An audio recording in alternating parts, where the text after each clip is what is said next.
Hi, I'm Aekram. And I'm Reneé, And welcome to Project Perspective. This is the show where we chat to creative professionals to find out what it's really like working in the media industries. Real people, future pathways, new perspectives. You've heard enough from us, now let's hear a little bit from them. Today's guest is Leon Emirali, entrepreneur, advisor and broadcaster. Leon, welcome to the show. Thanks for having me. How do you feel being back virtually in Coventry University? Has anything changed? Yeah, I mean, I was there not that long ago in person, which is good. And I tell you what, a lot has changed. A lot has changed. There's been lots of development in terms of the resources. I mean, the fact that we're in this TV studio, and you've been able to accommodate me remotely. I mean, that type of thing just wouldn't have been possible when I was at Coventry, so many years ago, 10 plus years ago. So yeah, lots has changed, all for the better. And it's a real privilege to be back speaking to everyone remotely, so thanks for having me. It's a privilege getting to meet you too. So we'd like to start by looking back at your time at Coventry Uni. So are there any memories that stand out to you? I think one of the key things is when I studied in China. So I was in China in my final year for just shy of 6 months, studying in Hangzhou in the east coast of China. And it was an incredible experience, not necessarily to do with Coventry, but it was part of the university experience. And that's definitely something that has stuck with me all these years on. But otherwise, just sort of the general experience of being at university, of meeting friends, of having the freedom to explore and to learn things that you want to learn about and to take every opportunity that comes in your direction is definitely a memory that I look back on very fondly and miss a great deal, for sure. That's so amazing that you got to study in China. And it's funny because we just had a course out where we were talking about doing like a summer, internship or just doing any study abroad. So like thinking about that, is there anything that you would have liked to done differently, or do you think doing the China study just made your basically degree? Yeah, no, I loved it. I loved studying abroad. I think it's a great opportunity for anyone. If that opportunity comes in your direction, definitely do it, because it just broadens your horizons massively, and takes yourself out of your comfort zone. Because I think that it's very easy just to do the easy thing, the thing that makes you feel comfortable. But really, when you think about how do you learn new things, or how do you learn new cultures, new ways of learning and working, it definitely is throwing yourself in the deep end. So studying abroad was great. Would I do anything differently? I think that probably I would have probably started thinking about what businesses I could start or what I could do given the time that I would have had at university. And I know you guys probably feel like you've got no time because you're constantly studying, but when you get into the world of work, believe me, that time gets even more constrained.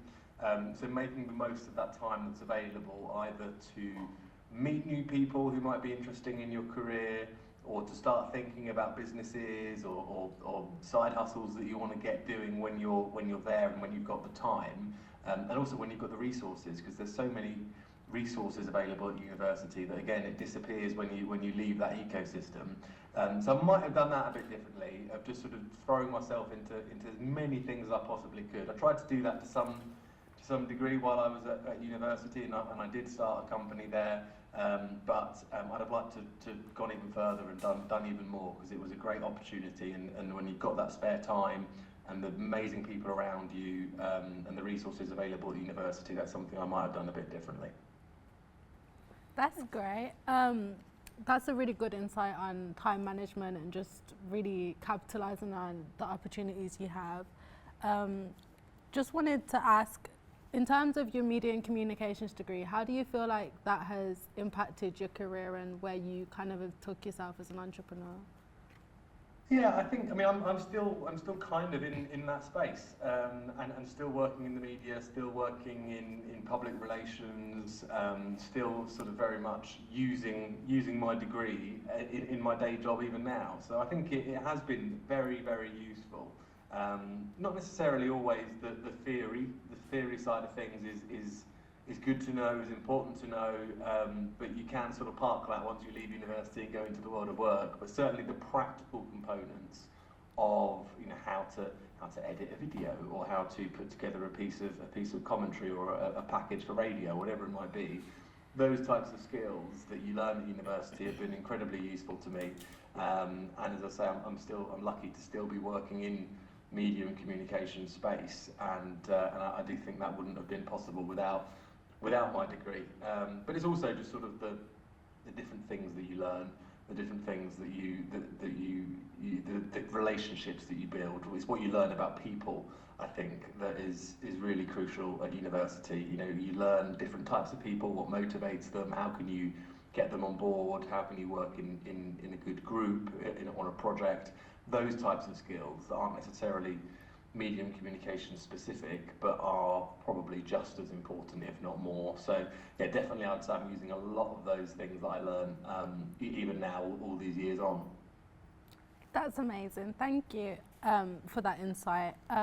You touched earlier about you founding your first social media agency whilst you were studying at Coventry University. Can you give us a bit of an insight into what that experience was like? Yeah, definitely. It probably sounds funny now, because for you guys, social media has been around forever, but back then, 2009, Facebook was only 2 years old or so, and businesses hadn't really realised they could use social media as a means of marketing. And I can't remember exactly how it came about, but I think there was a job interview, or a job advert that was posted either in the Ellen Terry building or somewhere nearby, for a company that said, can you come and help us with our social media marketing? And from there, that was sort of the launch pad for me to start what was a small company at that time. Started working with my first client from that advert, and then built a few more on top of that. Was lucky enough to get a scholarship at Coventry, to build the business, to invest in sort of equipment and kit and that type of thing, which was hugely valuable at the time. Obviously, didn't have much money to spend on that type of thing, so the scholarship was hugely important. But it was, as I said, a great opportunity, because I had a bit of time alongside my studies to do that, to run an early social media marketing consultancy, and it made me a better practitioner, a better learner as well, because I was seeing that theory in practice and see how it worked in the real world. And it was just a great opportunity for me to do something adjacent to my studies that was sort of complementary. So that was a great experience, and definitely something that if others have that opportunity to do, I would recommend doing, because it was great in terms of what it taught me going into the world of work. Wow, that's honestly truly amazing that you were able to do that while studying. And I love how you touched on like the fact that you went to China, you also had a social media thing going on, and yet you still strived for more. Like, that's probably why you're at the career that you're at now, the career path that you're in, because of the fact that you still feel like you could have done more. So on top of that, what type of tips would you give for like any type of students trying to get any type of experience? Yeah, I think the key thing is, and that's very kind of you to say, by the way, so thank you. But I think that the key thing is to say yes to every opportunity that you get. And I think sometimes it's tempting to think, oh, I haven't got time, or I just can't be bothered, or I need a break, or I want to rest, or whatever. And that stuff is important. It's important you don't burn yourself out. But just say yes to every opportunity that comes in your direction, whether that is through going to study abroad, or whether that is through starting a business or doing something, because it's through those opportunities where you get to do things, you get to make things happen, and sometimes a lot of them will be worthless. A lot of them will be worthless, and you will feel like you've wasted your time, but ultimately you haven't, because the more you do, the more you say yes to, the more likely it is that you'll find something that you absolutely love, or you find something that you'll be really successful through. But you've got to give yourself that opportunity. You've got to play the numbers game just by saying yes to everything, especially in these 3 years that you're at university, to take every opportunity that comes in your direction, even if it feels scary, even if it feels daunting, or like it's getting in the way of you having a break or having a rest. Just try and put yourself in the position to be as lucky as you can be. And I think I firmly believe you make your own luck. And you only do that by saying yes to things and taking yourself out of your comfort zone. That's such great advice. And I think me and like any type of other student can admit that we have those type of feelings where we're very like, oh, I'm tired, you know, I just had a long day of lectures, or you're working part-time and you think, oh, let me just focus on that. And like hearing you say that, and also just saying that you should make your own luck, that's actually so true. And it's like making me think, okay, like I can't be looking at other people who are doing big things and thinking, oh, they got lucky, or, you know, they were just the lucky one. It's true that if you actually just, you know, try and do as much as you can, that you probably will end up being successful. And it's amazing to hear that. I think me and any other student, that will give us like the motivation to actually just work really hard. So thank you for that. Great, no, absolutely, and you're right. I think it's overcoming those instincts to want to relax, to want to have some sort of downtime, but just push yourself as much as you can, because I think it is a case of probability. The more things you do, the more likely you are to find something you love and you'll be successful at. Moving on to some of your professional roles in industry, can you tell us how you progressed from starting your social media agency that we just spoke about in university to then being involved in political communications? So again, what was the journey from that to political communication? Yeah. So it was an interesting one, because I was doing that and sort of becoming a bit known for being good at social media, understanding social media as it was at that time. Remember back then it was very, very primitive and people didn't really know what they were doing, and just by my advantage of being young, you know, that was enough for some people, certainly in the world of politics. To think that was it, I could do social media for them. But I'd always had an interest in politics. I'd always sort of had that as a thing that I was interested in, more of as a hobby or just something to sort of read and keep up on, rather than anything that I thought would end up as a career. But eventually those two worlds converged, and I was introduced to a cabinet minister in the previous government, who sort of said, look, I need someone to come on board and help me with my digital communications and with my sort of digital profile. And I thought, yeah, I'll go for it. You know, it was an incredible experience to be able to work in politics. It was only for about a year or so a short period of time, but you learn so much in that period. And I certainly think there's a lot of overlap between commercial communications, what you see brands doing on a day-to-day, and what political communications can be. Because really, you know, you're talking about big issues that affect everyone's lives, and you have to communicate that effectively in a way that resonates with people. Brands are very good at that, partially because they've got bigger budgets than politicians do. But there's a lot of learnings and there's a lot of overlap between the two, and it was just a great experience for me to go and do something that I wanted to do in politics, where my interest lies. And again, I learned a huge amount through that job. Beyond digital communications, beyond social media, sort of just about how government worked, how Parliament worked, and that has sort of set me in good stead for the next phase of my career. So yeah, it was a great experience, and something that I'm really glad I did. It's really interesting to hear about like the overlap between politics and communications, just anything digital, because I think for a lot of us, we wouldn't think that there would be a big overlap there, because for a lot of people, they think of politics and they think of something that the older generation do, and when they think of like digital media or anything to do with communications, they think of like social media, which obviously is like something for young people. So hearing about how like politics for you was a hobby, something that you enjoyed, and you were able to transfer that to having a career in it, especially based off of communications and just what you'd learned here in your degree, it really does prove for all of us that like small things that we see as hobbies can literally become our whole career, and we should take those things seriously. We should try and correlate that to whatever we do in the future. So nice to hear you say and talk about that. Definitely. And like we read some stuff about how you advised cabinet ministers, and you also worked in the government during major national events like COVID-19. So how did those experiences shape your understanding of leadership and decision making under pressure, especially during that time?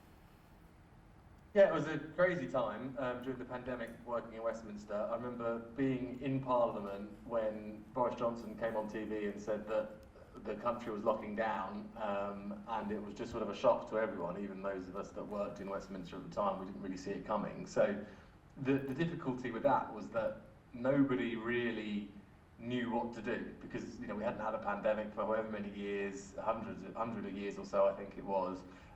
which didn't know how to make it work, and what should MPs be doing, what should ministers be doing. Communication at that point was actually massive, because they had to communicate to their constituents and to the people that they served. Here's what you should be doing. Here's the guidance from the government. Here's how to keep yourself safe. And so communication was massively important. I think in terms of leadership, it was about keeping a cool head, because it would have been very easy just to go crazy, not knowing what to do. But if you keep a cool head, if you're able to think about what's the bigger picture, what do we want to do here, and what do we want to achieve as the end goal, which ultimately was keep people safe, and try and get back to normal, try and get life back to normal outside of lockdowns and all those restrictions that we had. So when you keep a focus on that big picture, that big aim, I think that helps guide you with the strategy that you take to get you there. So I think that's really important, that you've got a North Star that's sort of guiding you, and is pointing you to the direction of where you want to be. Even if it seems sort of big and lofty and quite unachievable at the time, if you aim for that, then it gets you through, and it gives you a direction to take. So I think it was just keeping the eye on the prize, which was keeping people safe, and trying to get out of the situation as quickly as possible, which I don't think necessarily what was achieved. I think it was on and off for a long period, but it kept the government going at the time, and it was really fascinating to have a sort of front row seat at that historic moment in the country's history. Well, I think that's a very useful insight into kind of how things were at that era in terms of for communications. Speaking of which, in terms of how fast things were changing, the constant overload of information during that period where it was COVID-19 and there was new strains coming out, there was new information, new government guidance, how was that in terms of communication for you, in terms of having to portray this to the public in a way that doesn't feel overwhelming? Yeah, it was not easy, as you can imagine. It was because the information was changing almost daily. I think initially people were saying, "Oh, you don't need to wear a mask. Masks won't do anything," and then very quickly that guidance changed, and that was a problem, because people were beginning to perhaps mistrust the government or distrust the government, thinking, well, do they really know what they're doing? Because the guidance keeps changing, and I think the key thing was having that communication consistent throughout, and I think it was really important that people saw leadership from the politicians, that they were able to provide clarity on some of those key issues, communicate what was at stake, and communicate we're nearly there. If we can just keep on track for a little bit longer, we'll nearly be out of this. Those types of messages were really important, but it wasn't easy, because things were changing so much. Trying to learn from what had gone on in other countries as well during the pandemic. So looking at other countries that maybe were a little bit more advanced in the stage of the pandemic as to where we were, what had they done that had worked well, or maybe hadn't worked very well, and how can the UK government learn from that? And that was really important. But it was just a case of keeping people on track and keeping people on board with the message. I think there was a real risk of sort of fatigue, that people didn't want to tune in to listen to Boris Johnson telling us all to stay at home anymore. We got sick of that after the first or second time that happened. But it was important people remained on track and didn't lose sight of what was at stake, which ultimately was people's health. So that was really important. But yeah, it was really challenging from a communications point of view. It's probably one of the hardest single things I ever had to communicate on behalf of an MP to his constituents. How do you follow this guidance? How do you follow these rules? It wasn't easy. So much information overload to some degree. That's great. So I know, obviously, you've also worked in consultancy for advertising and PR. Can you tell us a little bit about the difference in terms of how to communicate to those different kind of audiences and for those different purposes, and how that was for you from a career standpoint? Yeah, I think the difference really is creativity. So if you are trying to tell people to follow the rules, as it was with COVID, there's not much scope for creativity or sort of lightheartedness or those types of humour, things that usually make messages memorable. Whereas on the other side, if you're advertising for a brand of, you know, trainers or toothpaste or whatever the product might be, you can have a bit more fun and you can be a lot more creative in how you land those messages, craft those messages. So I'd say it's definitely more fun on the brand side because you are able to sort of think laterally, think a bit differently, and you're not constrained by the sort of gravity of the situation if it is matters of life and death as it was during the pandemic. So definitely more fun, more scope for creativity, and bigger budgets, so you can play around a bit more. But it's yeah, I said there's a lot of similarities as well, sort of consistency of messaging, making sure you're reaching the right people at the right time, make sure you're not alienating your audience in any way. But yeah, it's great to have seen both sides of sort of government communications, political communications, and brand communications, because there's definitely differences, and they both have their own challenges. Having all of those like different components to your career has definitely made you really versatile, I feel like. And do you think that correlates to your media and communications degree? Do you think that really helps you with that? Yeah, I'm really lucky that I've been able to work on a number of different things in different spaces, because I think some people have go into the world of work and that's all they do, and that might be great, they might love it, but I'm certainly of the sort of mindset that I like to see what's going on in various different areas, what's going on in various different sort of sectors and practices. So I've been really lucky to do many different things, sometimes simultaneously, which is a challenge.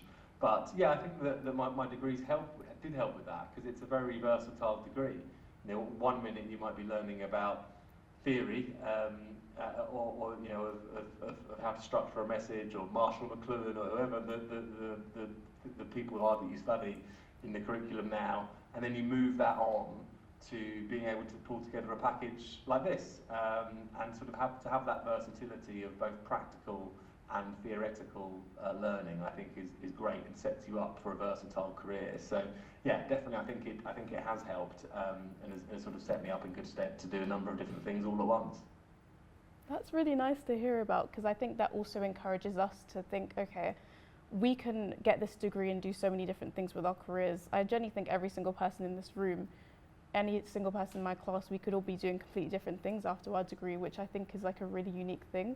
And one thing that we've had spoken about in like all of our classes for our whole degree has been like networking, that being a really essential part to our careers and how our whole lives could just change based off of that. So do you think working and moving between different sectors and organisations has been beneficial for your own development? Yeah, I mean, you hit the nail on the head there, that networking is vital, because you can end up sort of one person can introduce you to another, and you know that changes the entire trajectory of your career and of your life. So again, it goes back to what I was saying earlier about keep playing the numbers game.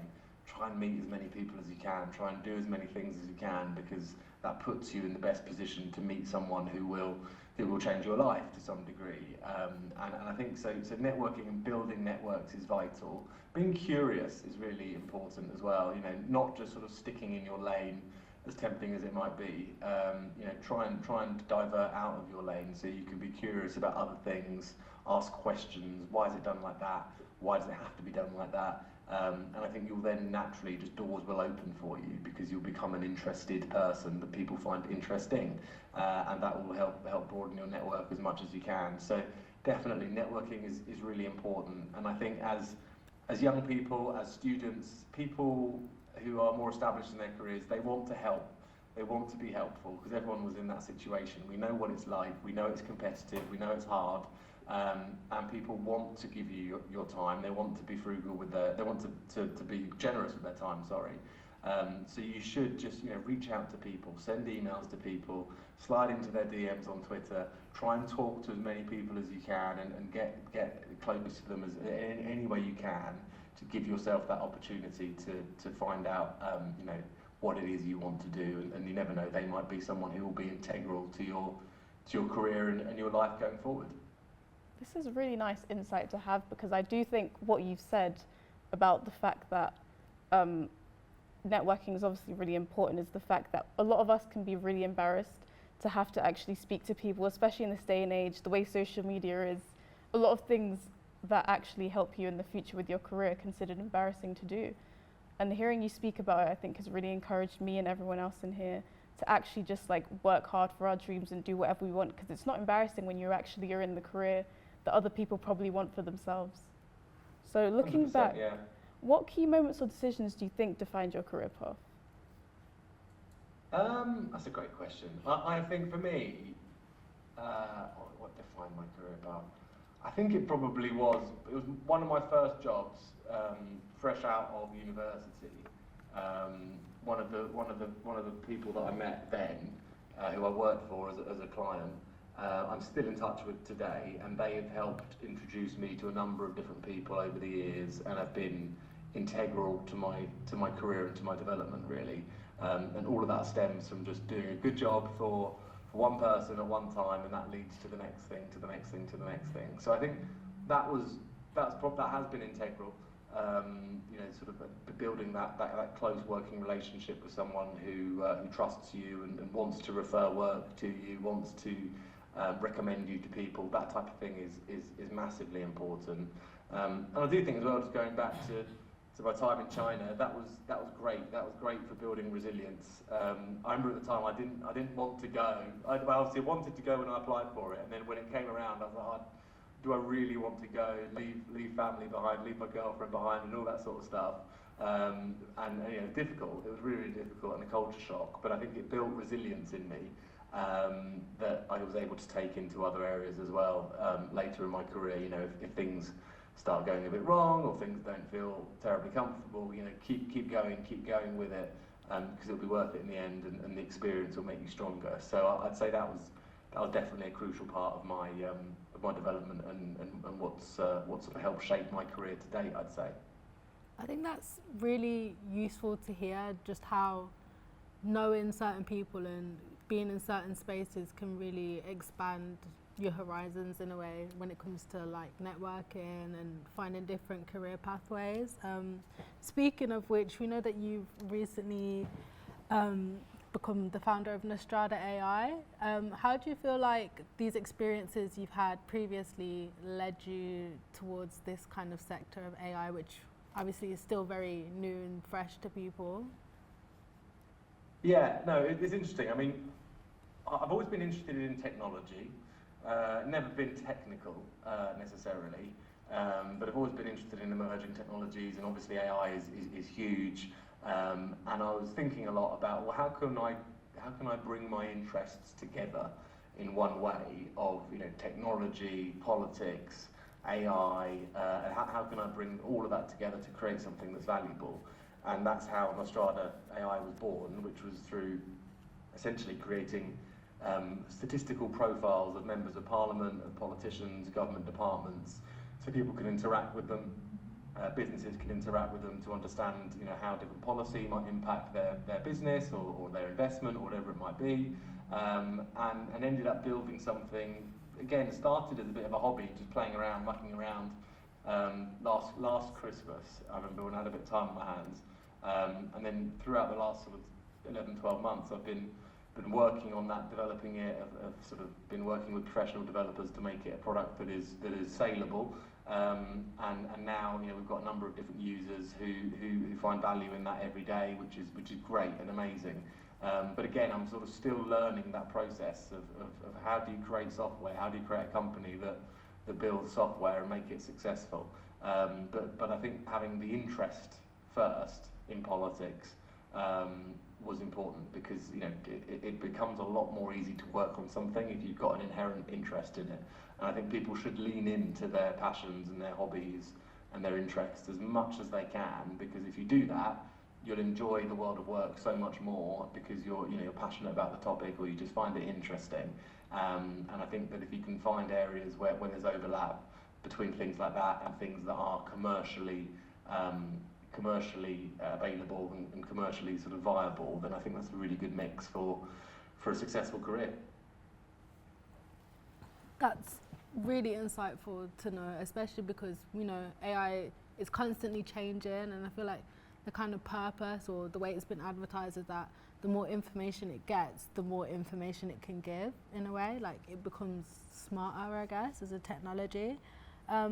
Speaking of which, we know AI is starting to be a lot more influential. It's being used in ad campaigns and various different things in the media. But one area of concern I think that's being talked about more and more is how you can make it ethically responsible in terms of, you know, it's not a human being, so having that kind of more human touch with certain things. So I think from your perspective as someone who runs a company which uses AI, do you think there are any concerns in terms of like public opinion and especially, you know, in the world of politics and political influence? Do you feel like AI is something that should be more concerned about, or what's your perspective? Yeah, it's a great question. My personal view on this is that I think people are more scared than they need to be when it comes to AI. I think we see this all the time when there's a new technology, you know, something that people aren't necessarily that familiar with. You know, people would naturally and probably rightly feel scared about it or feel sort of as if it needs to be regulated or constrained in some way. But I think really with AI, it's an amazing technology, of course it is, but it's been around for a long time now in various different degrees, and what we're just seeing now is a convergence of different technologies being layered on top of AI. The data is now more readily available, for example, to train the AI on, so it becomes more usable, more user-friendly. But I think, you know, there are some real ethical concerns about AI in terms of, you know, certainly in studies, you know, in studying, how do you use it for your dissertation, let's say, in a way that is helpful and not a hindrance and not sort of, you know, unethically trying to get an advantage. I think those types of concerns are legitimate. I think some people think that AI is going to be the end of the world. I don't think it will be. I think it will transform our economy massively. It will transform our society massively.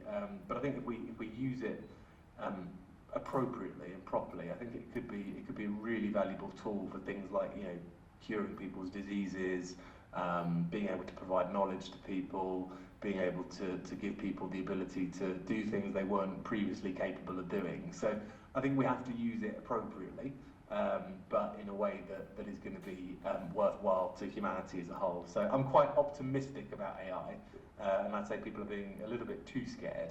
I'd say just lean into it and try and use it, try and understand it as much as you can. It's nice to hear this rationale from someone who's actually created something to do with AI.